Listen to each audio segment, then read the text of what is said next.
Dolly is a horror film about a woman who got kidnapped by a bigger and buffer woman with a porcelain doll mask on her face. This is directed by Ron Blackhurst, who has done a short film for Night Swim and has co-directed a documentary of the Amanda Knox film, which I really enjoyed.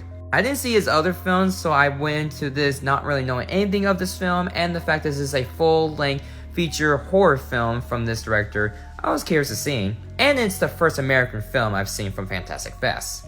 So I got to watch this movie, and I gotta say, not a huge fan.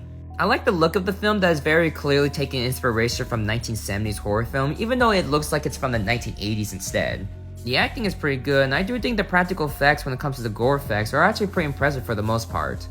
I did find the final act interesting because it went into psychological mode that I did find very interesting to see the style of the film that I really was impressed and was curious to see where this was going.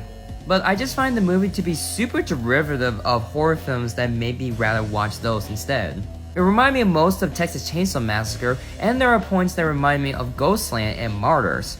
Which I do get that this movie is taking inspiration from French extremists and horror films from the 1970s, but it doesn't have an identity on its own. I find the characters' decision that they make to be absolutely unrealistic, and it's just out there for me to really believe that they are doing what they're doing. And it's just come across as idiotic as well. Some of the practical effects look very silly. I was like, ain't no way this person is still alive. There are even points in the movie that was unintentionally funny that I'm not even sure is meant to be intended as a comedy in some aspects.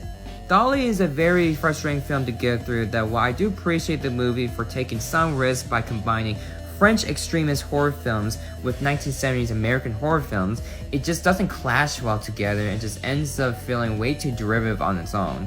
I give this film a 2 out of 10. If you like this review, leave a like, favorite, and follow for more film review content.